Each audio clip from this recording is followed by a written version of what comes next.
আচ্ছা, অনেক দিন পরে আপনার সঙ্গে দেখা। কেমন আছেন বলুন? মায়ের কৃপায় মা ভালোই রেখেছে। আশা করি মা সবাইকে ভালো রাখুক, সেই আশাই করি। সবাই যেন সুস্থ সবল থাকে, সেই কামনা নিয়ে আর কি আজকে আসা। অবশ্যই তাই। আজকে আমাদের সত্য জানা চ্যানেলে আপনি এসেছেন, আপনি আমাদের সঙ্গে রয়েছেন, প্রত্যেকটা ভিডিওতে থাকবেন আমরা আশা রাখছি। তো আজকে আমরা যে বিষয়গুলো জানবো সেই বিষয়টা আপনারা অনেক ইন্টারেস্ট থাকবেন সেই বিষয়গুলো নিয়ে। যেমন আমরা প্রত্যেকে স্ট্রাগল করে থাকি লাইফে, প্রচুর স্ট্রাগল করছি, ছোট থেকে বড় এই পর্যন্ত প্রচুর স্ট্রাগল করে চলেছি। প্রত্যেকটা মানুষ, প্রত্যেকটা ব্যক্তি, ছেলে মেয়ে প্রত্যেকে স্ট্রাগল করছে। তো এই স্ট্রাগলের পেছনে কেউ কেউ খুব দ্রুত সাফল্যের চরম শিখরে পৌঁছে যাচ্ছে, আর কেউ কেউ আছে যারা প্রচুর স্ট্রাগলের পরেও সেই জায়গায় পৌঁছতে পারছে না। কেন? এই ব্যাপারগুলো কেন হচ্ছে, এই বিষয়ে যদি আপনি কিছু বলেন। নমস্কার, আজ আবার আপনাদের সম্মুখে এসেছি। সেই আগের বারের মতোই সেই মিষ্টি ছেলেটা খুবই সুন্দর কথা বলেছে। সত্যিই তো আমাদের এই মানব জীবনে বহু মানুষ অনেক পরিশ্রম, অনেক কষ্ট করার পরেও সে সেই জায়গায় পৌঁছাতে পারে না। সত্যি এটা তো একটা বিশাল কারণ।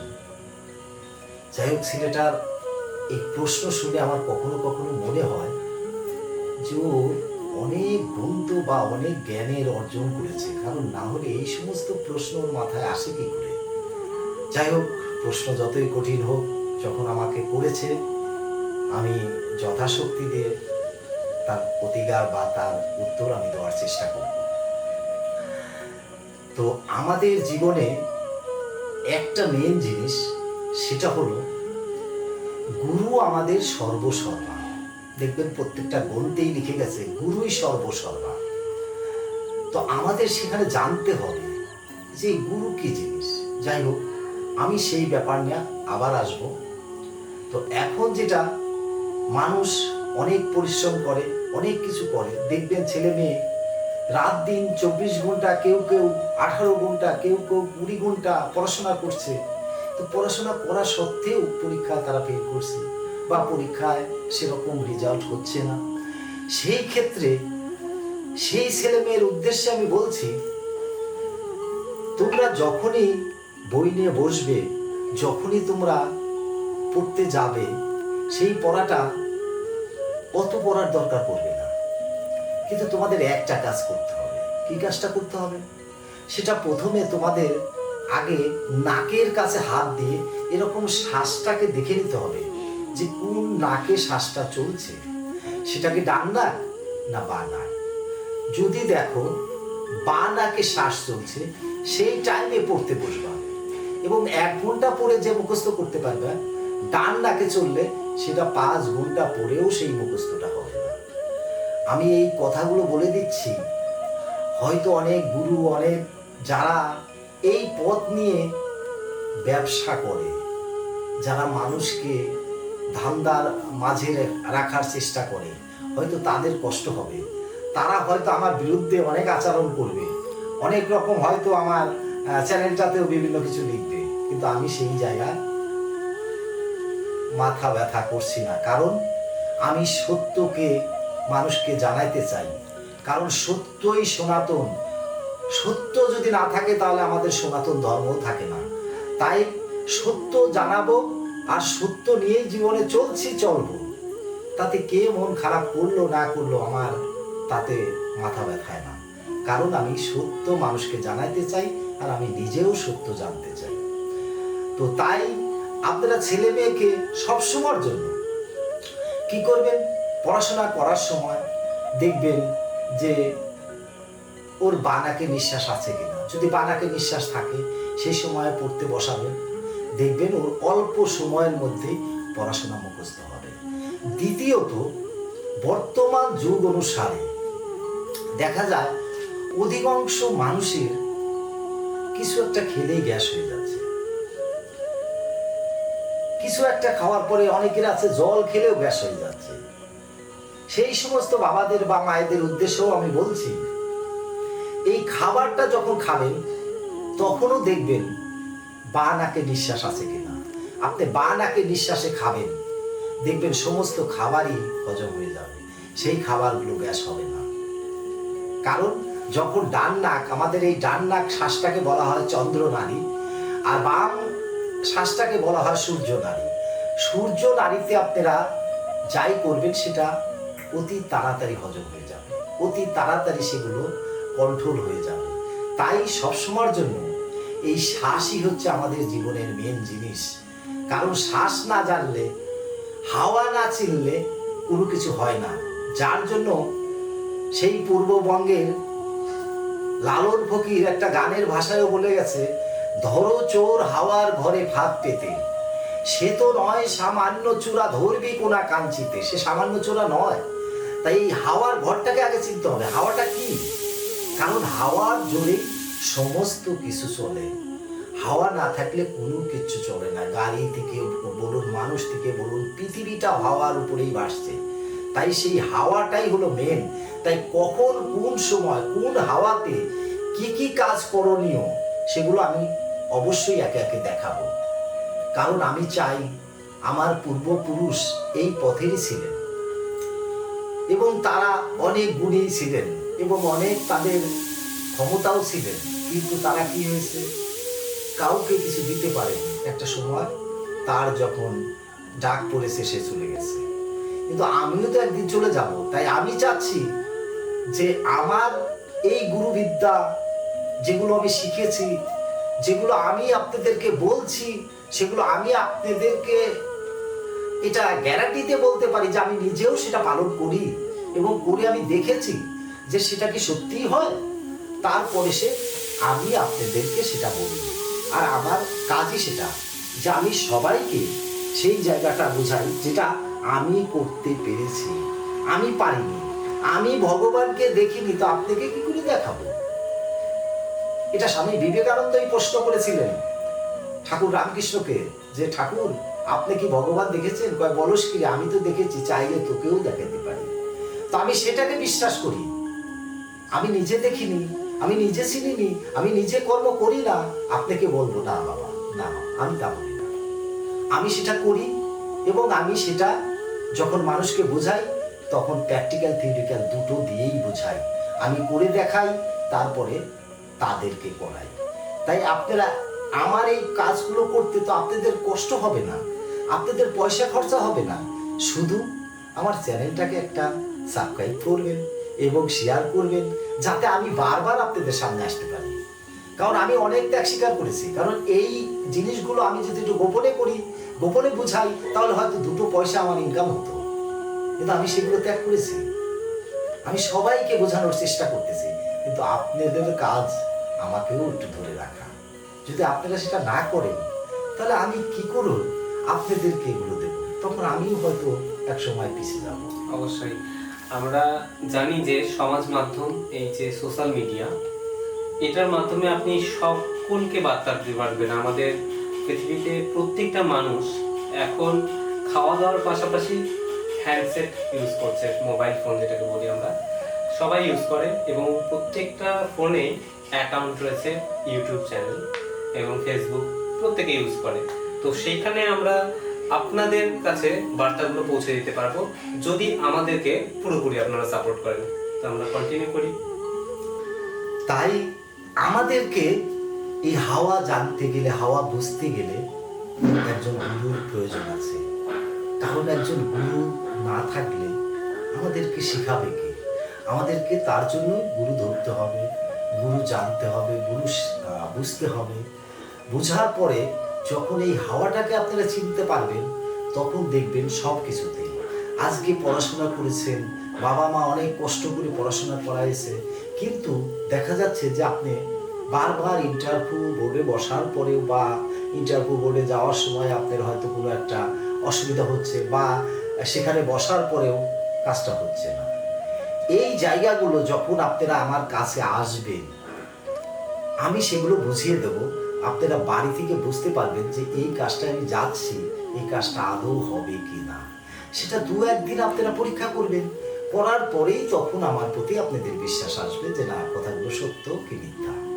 কারণ যদি আপনারা আমাকে একটু যাচাই না করেন, তাহলে আপনারাও বুঝতে পারবেন না যে আদৌ এরকম তো অনেকেই বলে, টিভির পর্দায় এসে, সোশ্যাল মিডিয়ায় এসে অনেকেই বলে, কিন্তু সেটা কতটা সত্য। তাই আমি বলি, আপনারা চাইলে আমাকেও পরীক্ষা করার জন্য আপনারা আসতে পারেন, বা ফোনেও যদি আপনারা চান কথা জানতে, কথা শুনতে, আপনারা করতে পারেন।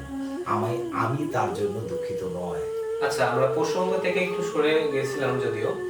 তো আমাদের প্রসঙ্গ ছিল যে সাফল্যের চরম শিখর খুব তাড়াতাড়ি কেন গ্রো করছে তারা, আর আমরা বলবো না, যারা পরিশ্রম করে যাচ্ছে দিনের পর দিন, তারা কেন পিছিয়ে? একদম এই পরিশ্রমটাই আমরা, যদি দেখুন, যদি কেউ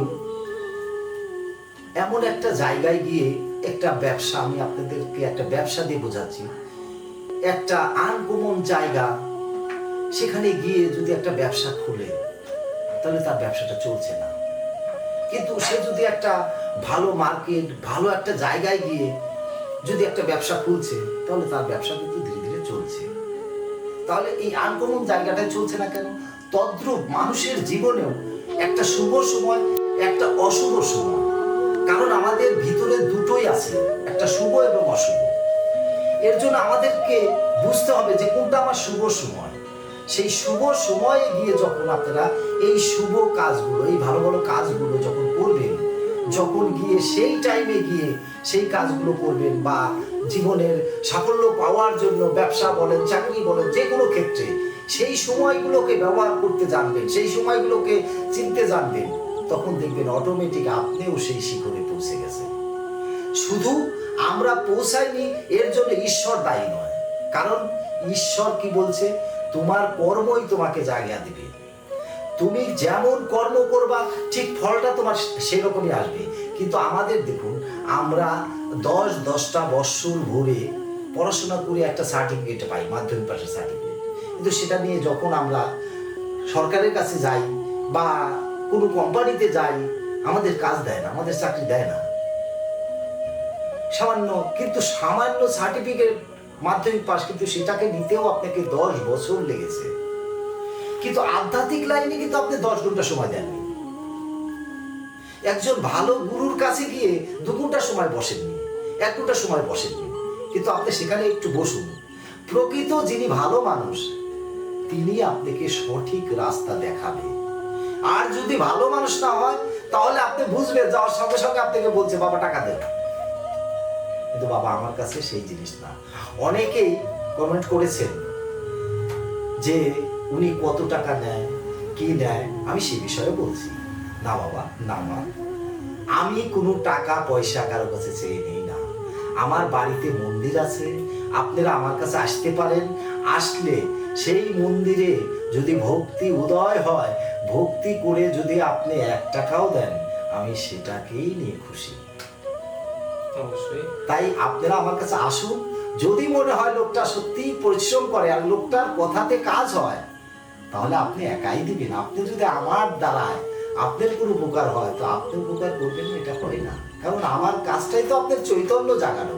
আর যখন চৈতন্য জাগবে, তখন আপনি আমার দিকটাও দেখবেন। এই আশা নিয়েই আমি এই কাজগুলো করি। আচ্ছা, আপনি বলছিলেন যে গুরুর কথা, আমরা গুরু কাকে বলবো? গুরু কে? আমরা দেখি যে বিভিন্ন মানুষরা, আমরা চলার পথে আমাদের বাবাদের, কাকুদের, আমাদের দাদু, আমাদের পূর্বপুরুষদের গুরু ছিলেন। সত্য জানা গুরুকে, কোন গুরুর কাছে গেলে আমরা সঠিক রাস্তায় চালিত হব, সেই রকম যে জায়গাটা আমাকে পৌঁছে দেবে, সেই গুরুটা কে? আপনি যদি সেই বিষয়ে কিছু বলেন। বাহ, খুব সুন্দর কথা। একটু আগে আমি বললাম, যেই ছেলেটা আমার কাছে আসার আগে আমার মনে হয় হয়তো মোবাইলেই দেখে আসে, নাহলে অনেক গ্রন্থ পড়ে আসে। কারণ ও এমন এমন প্রশ্ন করে যেগুলো সত্যি ঘামিয়ে ফেলে। যাই হোক, তবু তো আমাকে উত্তর দিতেই হবে। কারণ ছেলেটার কথা এবং সবকিছু সত্যিই ভালো এবং বোঝেও ভালো। এই গুরু আমরা কি করে চিনব? আমি আগের ভিডিওটাতেও, যারা দেখেননি তারা আমার আগের ভিডিওটা দেখে দিবেন। আগের ভিডিওটাতেও বলেছি যে আমার কাছে আসলে আমি দীক্ষা দিলাম বা শিক্ষা দিলাম, আমার কাছ থেকে মন্ত্র শিখলেন, বিভিন্ন কিছু শিখলেন, আমি গুরু। আবার বলেছি আমরা কেউ গুরু নয়। আমি আগের ক্যাসেটটাতে বলেছি যে গুরু তিনজন, একজন গুরু ব্রহ্মা, গুরু বিষ্ণু, গুরুদেব মহেশ্বর, গুরুরেব পরম ব্রহ্ম তস্মৈ শ্রী গুরুবে নমঃ। অর্থাৎ গুরু এই তিনজন, গুরু ব্রহ্মা, গুরু বিষ্ণু, গুরুদেব মহেশ্বর। এই তিনজনের গুরু হচ্ছে গুরুরেব পরম ব্রহ্ম। এই তিনজনের গুরু হচ্ছে পরম ব্রহ্ম। সেটাকে আপনাকে জেনে নিতে হবে। কারণ এই পরম ব্রহ্ম সম্পর্কে আমি যদি এই সোশ্যাল মিডিয়ায় ছেড়ে দেই, সেটা উচিত কাজ হবে না। যাই হোক বাবা, দুজন তো মানুষ, সেটারই করুক, যাইভাবেই হোক, সে তো করে খাচ্ছে, সে তো ডাকাতি করছে না, তাই এই পথটা দেশে করে খাচ্ছে। এখন যদি আমি এইটা বলে দিই তাহলে তাদের মনে অনেক দুঃখ হবে। তাই আমি তো কাউকে দুঃখ দেওয়ার জন্য আসিনি। এই জগতে আছি মানুষকে কিছু করার জন্য, কিন্তু দুঃখ দেওয়ার জন্য তো নয়। তাই আমি ঈশ্বরের কাছে বলি যে আমার দ্বারাই যেন কারো মনে কোনো কষ্ট বা দুঃখ না হয়, কারণ এটাই আমার কামনা। তো তাই ওই কথাটুক জানার জন্য আপনাকে আসতে হবে যে সেই পরম ব্রহ্মটা কি। সেই পরম ব্রহ্মকে নিয়ে গবেষণা স্বয়ং গুরু রবীন্দ্রনাথ ঠাকুরও করেছেন, স্বামী বিবেকানন্দও করেছেন, আজও করছেন। ভালো ভালো জ্ঞানী সাধক সেই ব্রহ্মকে নিয়েই তাদের গবেষণা। কারণ ব্রহ্মই একমাত্র রাস্তা, যিনি গুরুরও গুরু। তাই সেই ব্রহ্মটা কোথায় থাকে, তাকে ধরে রাখবো কি করে, সেগুলো আমি যদিও এইভাবে এটা বলতে পারি না, কারণ এটা বলা চলে না, কিন্তু তবু অন্য আমার আরেকটা যখন ক্যাসেট হবে সেই সময় দেখবেন আমি আমার একটা গানের মাধ্যমে আমি আপনাদেরকে বুঝে দেওয়ার চেষ্টা করব। যদি একটু গুরু ধরা লোক হন তাহলে আমার ওই গানটা শুনেই বুঝতে পারবেন যে সেই ব্রহ্মটা কি। আর সেই ব্রহ্ম যদি আপনি ধরে রাখেন, সেই ব্রহ্ম যদি আপনার কাছে থাকে, তাহলে সব কিছুই ঠিক থাকবে। কারণ এই সেই ব্রহ্মই হরি। তাই কথায় বলেছে রাখে হরি মারে কে, আর মারে হরি রাখে কে। অর্থাৎ এই কথার অর্থ হচ্ছে যিনি হরিকে ধরে রাখেন তাকে কেউ মারতে পারে না, আর যিনি হরিকেই মেরে দেয় তাকে কেউ বাঁচাতে পারে না।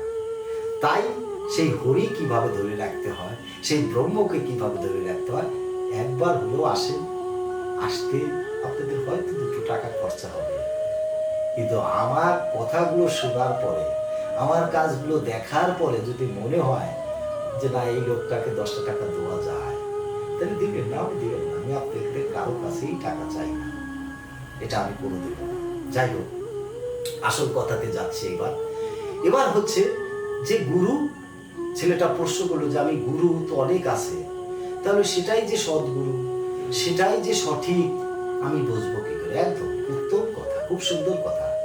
যাই হোক, আমি সমস্ত গুরুর কাছেই করজোড়ে মিনতি, কেউ আমার কথায় রাগ করবেন না। কারণ সত্য যতক্ষণ মানুষ না জানবে ততক্ষণ আপনিও শান্তিতে থাকবেন না। অবশ্যই এই জন্যই আমাদের চ্যানেলের নাম সত্য জানা। যাই হোক, তো সেই সত্যটা হচ্ছে এটাই। কেউ লাল ড্রেস পরলো, কেউ একটু তিলক কাটলো, আমিও লাল তিলক পরেছি, লাল ড্রেস পরেছি, মালা পরেছি। এগুলো তো বাবা কিনতে পাওয়া যায়, এগুলো যে কোনো জায়গায় আপনারা কিনতে পারবেন, কিনে নিয়ে আপনারা পরে নিলেন, তাহলেই কি হবে? না, হয় না, তাহলে হয় না। কারণ এটা গৌরাঙ্গ মহাপ্রভু নিজেই বলেছে, সাধু সেজো না, সাধু হও। আবার বলছে সাধু না সাজলেও সাধু হওয়া যায় না। আপনারা অনেকেই অনেক কীর্তনে, অনেক ফাংশনে, অনেক জায়গায়, অনেক ভাগবত পাঠ থেকে শুরু করে বিভিন্ন জায়গায়, পদাবলী, সমস্ত জায়গায় যান, কিন্তু সেই জায়গাগুলো গিয়ে এই প্রশ্নটা করবেন তো, যে এই কথাটা কেন বললো যে সাধু সেজো না, সাধু হও। আবার বললো সাধু না সাজলেও সাধু হওয়া যায় না, এর মানেটা কি? আমি বলে দিচ্ছি বাবা, সেটা শুনে নেবেন। শোনার পরে ওই সমস্ত সাধকদেরকে প্রশ্ন করবেন, দেখবেন উল্টা পাল্টা কথা বলছে। আর আমার কথাটা আপনি মনের সঙ্গে মিল করুন, দেখুন সত্য কি মিথ্যা। অর্থাৎ এই কথাটা প্রভু এর জন্যই বলেছিলেন যে বাবা তুমি যতটুকুন ততটুকুন সাজো, মানে বলছে সাধু সেজো না, সাধু হও। আবার বলছে সাধু না সাজলেও সাধু হওয়া যায় না। অর্থাৎ আপনি যতটুকুন ততটুকুন সাজুন, বেশি সাজুন। আমি অনেক মালা পড়লাম, অনেক তিলক পড়লাম, একদম কোকনি টোকনি কেটে আমি চললাম, আমি গিয়ে হোম ভাম করে চলে আসলাম, না বাবা, কিচ্ছু হয় না। দেখি তো অনেক অনেক জায়গায় আছে, অনেকেই যজ্ঞ করছে, যজ্ঞ করে সমস্ত দোষ কাটিয়ে দিবে। তো ও যজ্ঞটা কি করতে করতে আসছে বাবা? ওর দোষটাই কাটাইতো, ওর যজ্ঞ করে খাওয়া লাগতো না, প্রধানমন্ত্রী হয়ে থাকতো। বলুন আপনারা, আমার উত্তরগুলো দিন, কথাটা ঠিক কিনা? ও প্রধানমন্ত্রী হতো যজ্ঞ করে? আদৌ বাবা তা না। যোগ্য সেটাই, যোগ্য ব্যক্তি যদি যোগ্য করে তাহলেই যোগ্য সাকসেস। অযোগ্য ব্যক্তি যদি যোগ্য করে সেই যজ্ঞে কখনো সাকসেস হওয়া যায় না। এর জন্য বাংলাদেশের এক শিল্পী নকুল কুমার বিশ্বাস তার গানের ভাষায়ও বলেছে, অজ্ঞ হইয়া যজ্ঞ করে না জানিয়া বাপের নাম, না বুঝিয়া পুজিতেছ মাটির গড়া কৃষ্ণ নাম। তাই বাবা আগে যোগ্য ব্যক্তি হতে হবে, আগে নিজে তৈরি হতে হবে। এর জন্য গীতাতে বলছে শুদ্ধ নয় মন্ত্র দেয় নিজে মরে পরের ক্ষয়। যে ব্যক্তি নিজেই শুদ্ধ নয় সে অপরকে শুদ্ধ করতে পারে না। তাই আগে নিজে শুদ্ধ হতে হবে। তাই নিজে যখন শুদ্ধ হতে গেলে কি করতে হবে? একটা মানুষ গুরুকে ধরতে হবে। আমরা গুরু বলতে আমাদেরকে বোঝায় আমরা ঘটক, যে ভক্ত আর ভগবানের মধ্যে মিলন ঘটায়, আমরা হচ্ছে ঘটক। আমরা প্রকৃত গুরু নয়। প্রকৃত গুরু তাহলে কে? প্রকৃত গুরু হচ্ছে তিনি আমাদের দেহের মধ্যে থাকে। এই মানুষ গুরু ধরে সেই গুরুকে চিনতে হবে বাবা। গুরু সর্বসর্বা, গুরু ছাড়া এই পৃথিবীতে কিচ্ছু নাই, এটা সত্য। কিন্তু সেই গুরুকে যদি আপনি চিনতে পারেন, তাই সেই গুরুকে চিনতে গেলে একজন মানুষ গুরুর প্রয়োজন আছে, একটা গাইডম্যানের প্রয়োজন আছে যে আপনাকে রাস্তা দেখাবে। এর জন্য এই মানুষ গুরু ধরা, সেই গুরুকে চেনার জন্য। আচ্ছা, আর একটু একটু হ্যাঁ অবশ্যই কথা বলছি যে আপনি বললেন যে পোশাক, শুধু পোশাক পরলেই যে সাধু হলাম সেরকমটা নয়। আবার আমরা জানি যে সিভিলিয়ান, আমরা সিভিল ড্রেসে রয়েছি কিন্তু ইন্সপেক্টর পুলিশ, তাহলে কি পুলিশকে আমরা মানবো? সেই পুলিশকে মানবো না, নিশ্চয়ই মানবো না। তাকে সেই ড্রেসটা পরে থাকতে হবে। তো সাধুরাও তো সেই বেশটাই ধারণ করে থাকে।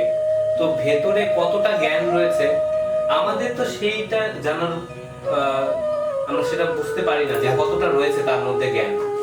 সেইটা আমরা কিভাবে বুঝতে পারবো যে ওনার মধ্যে উনি আমাদেরকে সঠিক পথে নিয়ে যাবে এবং উনি সঠিক জ্ঞানী লোক? বাহ বাহ, দেখুন ছেলেটার কথা আপনারা একটু শুনুন, ওর প্রশ্নগুলো শুনুন। ও কি প্রশ্ন করছে? এগুলো প্রশ্ন নয়, ওর মুখ থেকে আগুন বের করতেছে। এটা কল্পনা করা যায় না। সত্যি তো সিভিল ড্রেসে সে আছে, তাহলে কি সে অফিসার না? অফিসার, সে অফিসার। এই ড্রেস, এই কথাটা যদিও আমি আগে বলে গেছি, হয়তো বুঝতে একটু অসুবিধা হয়েছে। মানে ততটাই সাজো যতটুক তোমার ক্ষমতা, অধিক সেজো না। এর জন্য বলছে সাধু হও, সাধু সেজো না। আবার বলছে সাধু না সাজলেও সাধু হওয়া যায় না।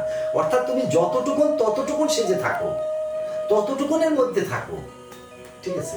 ততটুকুনের মধ্যে থাকলেই তোমার জন্য ভালো, এবং তাহলেই তুমি জীবনে আগাতে পারবে। আর যদি অধিক সেজে যাও তাহলে বাবা সাজা গুরু সাজা পায়। রইল তোমার দ্বিতীয় কথা যে আমি গুরু, সেই গুরুটাকে চিনবই বা কি করে? আদৌ কি সে আসল কি নকল? দেখো, যারাই এই পৃথিবীতে মহামানব বা মহাপুরুষ জন্মগ্রহণ করেছে তাদের কিছু সিমটম থাকে। কি থাকে? তারা মায়ের পেট থেকেই অনেক রকম সিমটম নিয়ে জন্ম হয়, যদিও সেগুলো নিয়ে তো কালচার করা হয় না। আমি যদি কীর্তনে গিয়ে, আমি গান বাজনা করতে গিয়ে যদি বলি সেই সিমটম, আরে বাবা সেই সিমটম তো আমার মধ্যে নেই, তাহলে তো আমি মহামানব হতে পারবো না, মহাগুরু হতে পারবো, তাই আমরা ওগুলো বলি না। আবার হয়তো আমার মধ্যে আছে, আমি বলতে গেলাম আপনারা ভাবতেই পারেন এগুলো উনির মধ্যেই আছে, তার মানুষের নাই, তাই উনি নিজেকে জাহির করছে। না বাবা, আমি জাহিরের ভিখারি নয়, আমি ভক্তির ভিখারি, জ্ঞানের ভিখারি। কারণ আমি চাই, আপনারাও চাইলে আমাকে জ্ঞান দিতে পারেন, আমি সেই জ্ঞান যদি উপযুক্ত হয় আমি অবশ্যই গ্রহণ করব।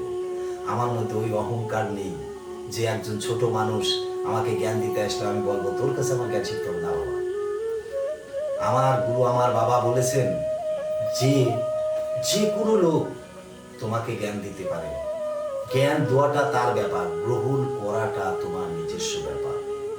তাই গৌরাঙ্গ মহাপ্রভু এবং আমাদের যে সনাতন ধর্ম, যে সনাতনের নামে ধর্মটা হয়েছিল, সেই সনাতনের মামার বাড়ি এই মালদা মঙ্গলবাড়িতে। আপনারা ইতিহাস ঘেটে দেখবেন, কত পড়ে দেখবেন, মালদা মঙ্গলবাড়িতে সেই সনাতনের মামার বাড়ি।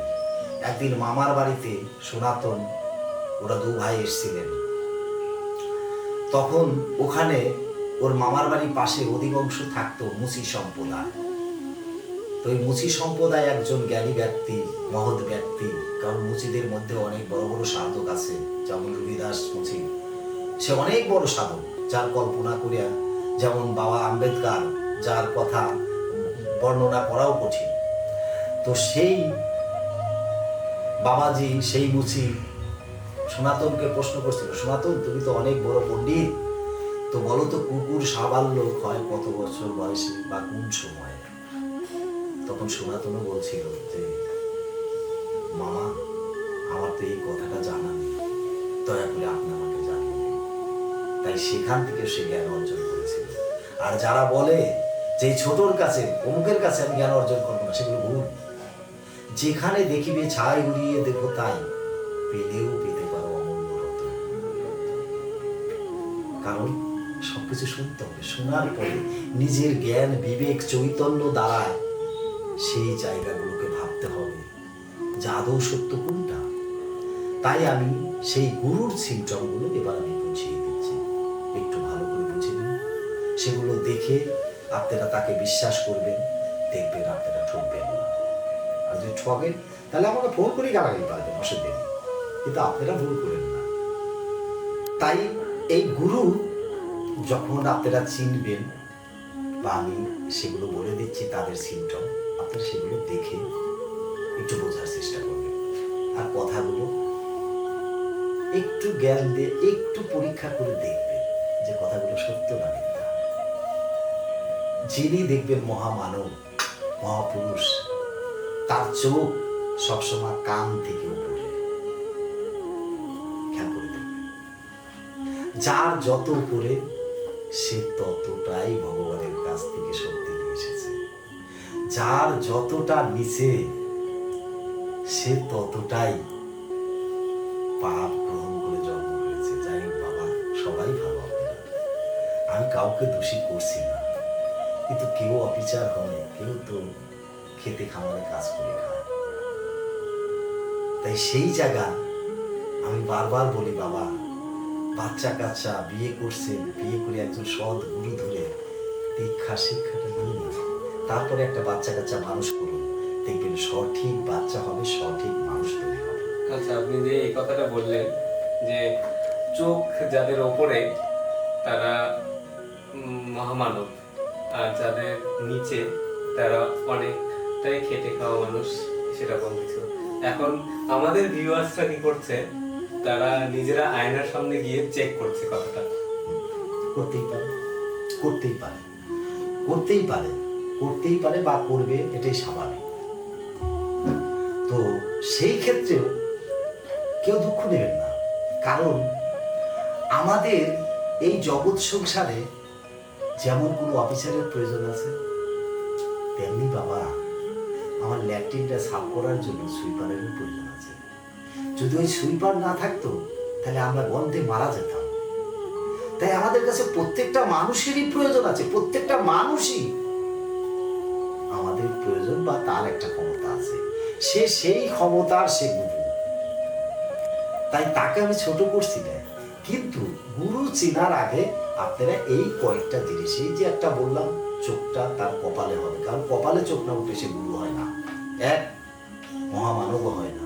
দুই, যে মানুষটারে সামনে থেকে দেখবেন, দেখার পরে তার নাকের ফোঁটাটাকে লক্ষ্য করবেন। এই নাকের ফোঁটাটা আমি বলছি, অনেকে আমার পর রেগে যাবে। এই নাকের ফোঁটা যার যতটা গোল সে ততটাই ভালো, যার যতটা লম্বা আকৃতি সেই লোকটা দেখবেন ততটাই খিটকে। একটু একটু প্রমাণ করে দেখবেন, কালকে আপনার আশপাশে অনেক লোক আছে, বাবা বহুত লোক আছে, একটু নিজেরা গিয়ে দূর থেকে দেখে একটু চিন্তা ভাবনা করে দেখবেন যে আমার কথাটা সত্য না মিথ্যা। হতে পারে বাবা আপনি নিজেরই আছে নাকের ফোঁটাটা লম্বা, আপনি নিজেকেই প্রশ্ন করবেন যে আমি ভালো কয়টা করেছি, খারাপ কয়টা করেছি, নিজেকেই প্রশ্ন করবেন, পেয়ে যাবেন আমার সঠিক উত্তর। যাই হোক, আমাদের তো অল্প সময়, এর মধ্যেই আমাদের করতে হবে, বেশি সময় তো নেই। যাই হোক, এবার দেখি আমার যে পাশে যে ছেলেটা আছে ও তো কঠিন কঠিন প্রশ্ন করে, এবার ওর এরপরে কি ছাড়ার ইচ্ছা আছে নাকি আবার আরো কিছু সময় আমাকে গরমের মধ্যে বসেই লাগবে, এবার দেখা যাক কি হচ্ছে। না না, আজকে আজকে আমরা এখানে স্টপ রাখছি। তো দেখা হচ্ছে পরবর্তী ভিডিওতে। সঙ্গে থাকবেন, পাশে থাকবেন সত্য জানা ইউটিউব চ্যানেলে। আপনারা প্রত্যেকে লাইক করুন, শেয়ার করুন এবং আমাদের চ্যানেলটিকে সাবস্ক্রাইব করে দিন। ধন্যবাদ। জয় মা, জয় মা, জয় মা। সবাই ভালো থাকবেন। শুভ